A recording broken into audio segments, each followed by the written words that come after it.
ከውጭ የሚገቡ ምርቶችን በአገር ውስጥ ለማምረት እንዲቻል የተኪ ምርት ማሳደግ የሚገባ ነው። ማዕከላዊ ኢትዮጵያ ክልል ሀዲያ ዞን ሆሳና ከተማ የሚገኙ አምራቾችም ተኪ ምርቶችን በማምረት ረገድ ውጤታማ የሚባል ስራን በማከናወን ላይ ናቸው። ፋብሪካው 2010 ላይ ነው ወደ ስራ የገባ ነው። መነሻ ካፒታላችን 4.5 ሚሊዮን ብር ነበረ።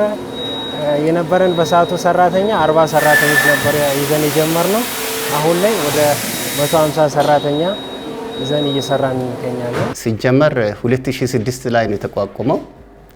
ሲቋቋም በሶስት ሰዎች ማህበር አድርገን ነው የተደራጀ ነው። ስንደራጅ ካፒታል ነገር የሚባል ነገር አልነበረም። ሙሉ ፍላጎት ነበረን፣ ዝግጅቱ ነበረን፣ ሙያ ነበር፣ በጣም ጎበዝ ባለሙያ ነበር። ከዛ በኋላ ነው ተደራጅተን መስራት የጀመርነው። አሁን ያለው ሰራተኛ ኃይል ብዙ ነው፣ ከ30 በላይ ነው። አምራቾቹም የገቢ ምርቶችን ለይተው ሙሉ በሙሉ በአገር ውስጥ ምርቶች እንዲተኩም ትኩረት አድርገው በመስራት ላይ የሚገኙ ናቸው። እዚህ ጡማ ፕላስቲክ ፋብሪካ የምናመርተው ሃውስ ሆልዲንግ ፕላስቲኮችን ነው የምናመርተው። የምናመርተው እቃዎች ደግሞ ሳፋ 10 ሊትር፣ 20 ሊትር ባልዲ፣ 40 ሊትር ኮንዲት፣ ስካቶላ እና የተለያዩ የፕላስቲክ ሃውስ ሆልዲንግ ፕላስቲኮችን ሞልዶችን በማስመጣት እየሰራን ያለነው። እያመረትን ያለነው ማሽነሪዎች በጣም ሃይ ኳሊቲ ናቸው፣ ዲጂታሎች ናቸው። አሁን ለምሳሌ የላሜራ መቁረጫና ማጠፊያ ማሽን አለን፣ ዲጂታሎች ናቸው፣ ሃይድሮሊክ ናቸው። ሁለተኛ ፈርኒቸር የምናመርተው ደግሞ ዘመናዊ ማሽኖች ናቸው። የኢትዮጵያ ታምርት ንቅናቄ የውጭ ምንዛሬን በማዳንና የስራ ዕድል ፈጠራን ከፍ በማድረግም ሚናን እየተወጣ ነው። በተለይም ለአነስተኛና መካከለኛ አምራች ዘርፎች ደግሞ የተሻለ የስራ ዕድል አጋጣሚ ፈጥሮላቸዋል። እያንዳንዱ ግራም 190 የሚባል ግራም አለ።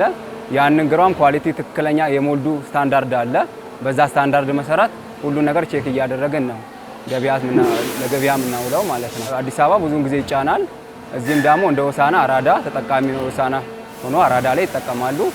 ሌሎችም አከፋፋዮች ምናምን ማንኛውም ሰው መውሰድ ይችላል። አሁን በዚህ ስራ ፋብሪካ መሰረት ብዙ ሰዎች የስራ ዕድል አግኝተው ብዙ ሰዎች አሉ ለሸፍት ይሰራል። በክልሉ ሀዲያ ዞን 330 የሚሆኑ አምራቾች መኖራቸውን የሚገልጸው የሀዲያ ዞን ስራ ዕድል ፈጠራና ኢንተርፕራይዝ ልማት መምሪያ አምራቾቹ በስራ ዕድል ፈጠራና ተኪ ምርቶችን በማምረት ረገድ ሚናቸው ከፍ ያለ ነው ይላል።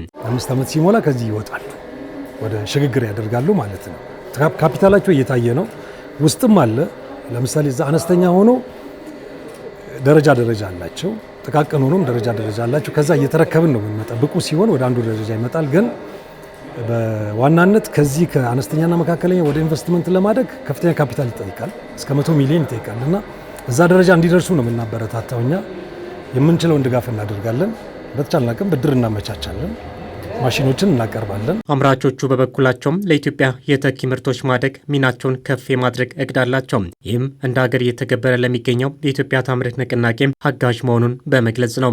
ኢትዮጵያ ማምረት አለበት እና እዛ ውስጥ ደግሞ የኛም ማህበር አለበት። ኢትዮጵያ በሚታመርተው ላይ የኛ ማህበር አስተዋጽኦ አለ። ኢትዮጵያ ታምርት በሚባለው ነገር ላይ ኢምፖርት ኦልሬዲ መቅራት አለበት። የአገር ውስጥን ምርት በአገር ውስጥ መቅራት መቻል አለበት። ከውጭ የሚመጣ እቃ መኖር የለበትም። በጥሩ ሁኔታ እንገኛለን። ጥሩ ስራ ነው እየሰራን ያለ ነው። ጥሩ እያደግን ነው። ከ10 እስከ 15 ሚሊዮን በላይ ካፒታል አለን። ቀጣይ እቅዳችን ኦልሬዲ መንግስት በዚህ ስራችን አይቶ ያመቻቸልን ቦታ አለ። በዛ ቦታ ላይ ኦልሬዲ አሁን ግንባታው ሙሉ ተጀምሯል፣ ስራ ላይ ነው። ሰፋ ያለ በፕላስቲክ ዘርፍ ሰፋ ያለ ፕሮጀክት ይዘን እየመጣ ነው። ተኪ ምርቶችን በማምረትና የውጭ ምንዛሬ በማስቀረት ረገድ አምራቾቹም ከፍ ያለ ሚናም እየተወጡ ናቸው ያለን የሀዲያ ዞን ስራ ዕድል ፈጠራና ኢንተርፕራይዝ ልማት መምሪያ ነው። የውጭ ምርቶችን በኢትዮጵያ ታምርት በሚባለው በኢትዮጵያ ታምርት ንቅናቄ የኢትዮጵያ ምርቶችን አገር ውስጥ መጠቀም እንድንችል ነው። በተለይ በዚህ በእንጨትና ብረታ ብረት አንዳንድ በዚህ በፕላስቲክ ለምሳሌ በፕላስቲክ ወርድ ትተናል ማለት ይቻላል። እዚህ በሚመረተው እንትን በጣም ብዙ መርካቶ ላይ ማከፋፈያ ያለው እዚህ ማከፋፈያ ያለው ድሮ ከኬንያ ይመጣ ነበር አይደለም። ከኬንያ የሚመጣውን አስቀረን ማለት ነው። ይሄ ነው አንዱ ትልቁ አድቫንቴጅ እና ሌሎችም ወደዚህ ብቃት እንዲመጡ ነው። የእንጨት ምርትን ከቻይና ማምጣት ማለት ለእኛ በጣም ትልቅ ኪሳራ ነው።